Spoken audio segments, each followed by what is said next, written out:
Well, I almost got addicted to porn and masturbation 2 times in my life, but the Lord saved me through my auntie. The first time I set my eyes on porn, not like the first time, but the time which I was watching porn all the time, it was like for a week or two when I got access to my friend's phone, which had porn inside. His memory card was inside my phone, then that memory card had pornography inside. So I used to watch all the videos, and yeah, you know the stuff. I used to watch all the videos, and all the time I was just watching the videos. And one day my auntie took the phone, and without me knowing, I think it was on charge. Then while I was watching porn, the phone switched off. I put it on charge. Once it came on, it came to the screen which was showing pornography. My auntie was at the house, found it. It was a very big problem, big story. But she gave me serious warning and beat me up, told me a lot of stuff.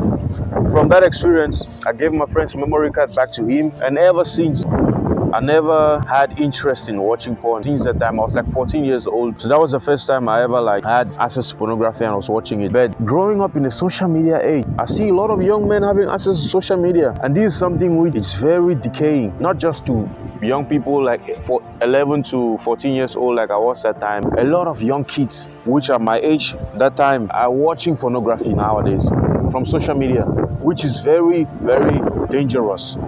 It's very, very bad. But we cannot help it. For me, it was in my friend's memory card. When I was still 11, 12 years old, he put his memory card in my phone. I was watching it. And ever since, I haven't had interest in watching it. Because sometimes you swipe on your social media feed and you just see it there before you run away. So I can't say I've not watched it. You can see it for a few seconds and leave it. Sometimes also, your friends just bring it to you and show, hey bro, there's something. Just watch something. Before you realize you're watching it, they take it away. You've watched it, so I cannot say I've not watched it ever since. There's that grace upon my life. Can I say grace? Yeah, grace. But also discipline. God instilled in me the ability to be disciplined, to avoid pornography, to avoid masturbation. There was one time which I was living with another guy who was a bit older than me, but I looked bigger than him. We're living in the same house with a whole different family. Then he was teaching me how to masturbate. He was showing me how he was masturbating. When I tried, it's not working. It wasn't working for me, and I'm very happy it didn't work for me. Because imagine if I could learn how to do it that time. Then I grew older, then I realized, hey man, I have to be checking all the time. And masturbating is not a thing of the Lord. It's not a thing of a good man. It's not something that would help your life, because once you masturbate, you get a very sluggish mind. Your memory is very screwed. Your view on women is very sexual. You can't really socialize with women very well when you masturbate. Think about this: if you have ever masturbated, or you have ever been in a masturbating journey, or even if you're masturbating right now, how is your relationship with women?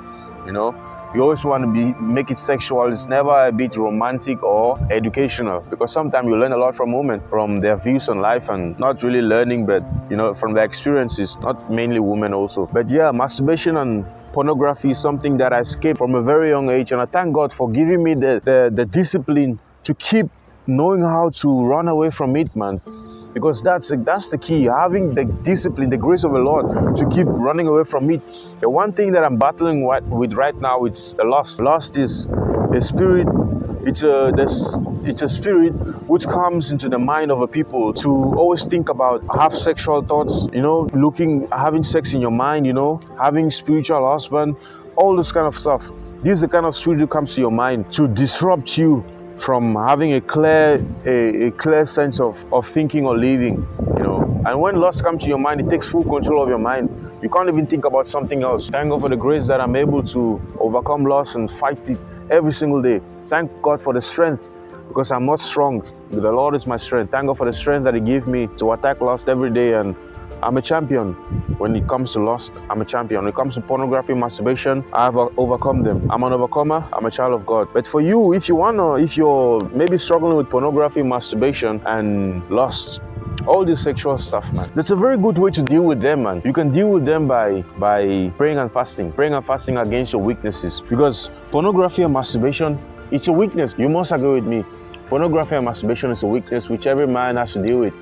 Not every man, every human being has to deal with it. I like talking directly to men, but every human being has to deal with pornography and masturbation. But it's very crazy how we end up not being able to deal with it, not being able to get rid of it, which is very, very demoralizing. It can destroy you easily. To deal with pornography and masturbation, we have to fast and pray against our weaknesses. It's a general thing. You have any weakness like gossiping, anger, bitterness, negative thoughts, you have any weakness of that sort, anything like hating people or talking too much, being lazy, you have any weakness, gluttony, eating too much, pray against your weakness and fast for a couple of hours throughout your day, few days a week, or maybe one day a week, few hours a week, depending on you.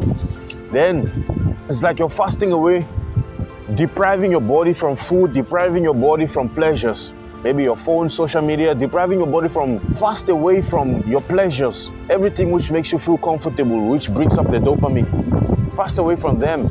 Then you can realize that God's gonna come in now. You make a space for God to come in and help you to overcome them.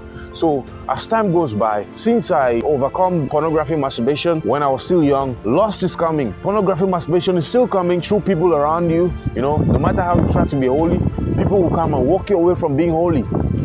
You know, so you fasting and praying will help you to maintain your ability to overcome all of this stuff. And if you do it consistently, you consistently work on yourself, you consistently fast and pray and read your Bible, study, live true to God and practice what we read in the Bible, then you will completely overcome this stuff. The only thing you will have to do is to maintain it, like how I'm doing all the time. Once you wage war against sexual sins, because most of the sexual sins happen in our mind before we manifest it physically. Once we wage a war against sexual sins, Jesus will come into our life to help us. The devil will come to attack us, to distract us, to pull us behind. But once you cast all your burdens to Jesus, he will come and guide you, hold your hand, lead you, protect you, help you, you know. The Holy Spirit will come into your heart to keep you alert, to keep you meditating. This is something which many old people don't know about. This is something many graduates don't know about, but I'm telling you as a brother to another brother, from my own personal story, I was vulnerable enough to expose it to you.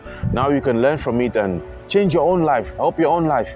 Because most of the times you can't stick to your goals, you can't be disciplined, you can't live the life you want because of these stupid sexual things. Pornography, porn addiction, masturbation, lust, all of this stuff, bro. You can't help yourself. Jesus can help you. Fast and pray about it and you see yourself overcoming it easy. Oh, thank you for watching. My name is Junior. Shalom.